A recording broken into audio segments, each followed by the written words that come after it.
Given the triangle, find the length of angle A using the law of cosines. Let's begin by labeling the angles on the sides of the triangle. We normally use capital A, B, and C for the angles and lowercase a, b, and c for the sides. Notice angle A is already labeled here. Let's also place a capital A outside the triangle.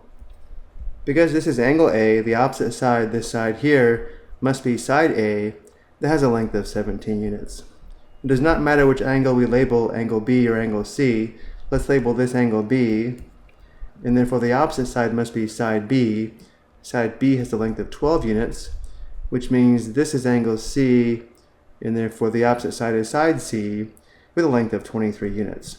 Because our goal here is to find the measure of angle A, we will use the first equation for the law of cosines, where the right side of the equation has cosine of angle A. So again, we will be using the equation a squared equals b squared plus c squared minus 2 times b times c times cosine of angle A. And now we substitute 17 for A, 12 for B, and 23 for C. Performing the substitution gives us 17 squared equals 12 squared plus 23 squared minus 2 times 12 times 23 times cosine of angle A. And now let's begin simplifying the equation. On the left, 17 squared equals 289 equals 12 squared is 144 plus 23 squared is 529. And then we have minus 2 times 12 times 23 times cosine A.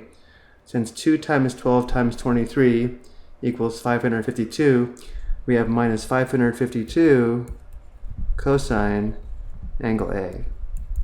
Still simplifying, 144 plus 529 equals 673, giving us 289 equals 673 minus 552 cosine of angle A. We will now solve the equation for cosine A and then solve the equation for angle A. To solve for cosine A, the first step is to subtract 673 on both sides of the equation.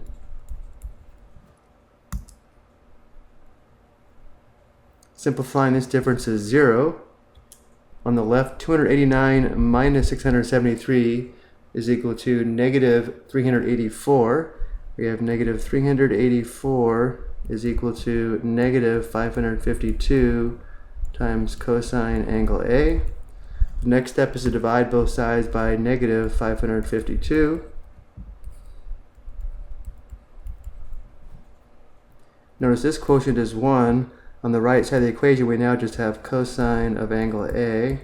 On the left side, a negative divided by a negative is positive. Let's leave it as a fraction as positive 384 divided by positive 552. This does simplify, but we'll go ahead and leave it in this form.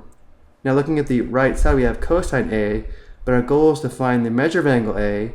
To undo the cosine function, we now take the inverse cosine of both sides of the equation. So we take the inverse cosine of the right side and the inverse cosine of the left side. On the left side of the equation, inverse cosine of cosine A simplifies to angle A. So we have angle A is equal to inverse cosine of this quotient, which we will now use the calculator to get a decimal approximation. Going to the calculator, the first step is to make sure the calculator is in degree mode, because the question does ask for degrees. And notice how we are in degree mode here, but to check we press the mode key, and notice how degree is highlighted. If degree was not highlighted, we would arrow down to degree, and then press enter. To go back to the home screen, we press second mode for quit. To enter inverse cosine or arc cosine, we press second cosine, and then we have 384 divided by 552, close parenthesis, and then enter. And again, if we round to the 100th place value, 2 decimal places, angle A is approximately 45.92 degrees.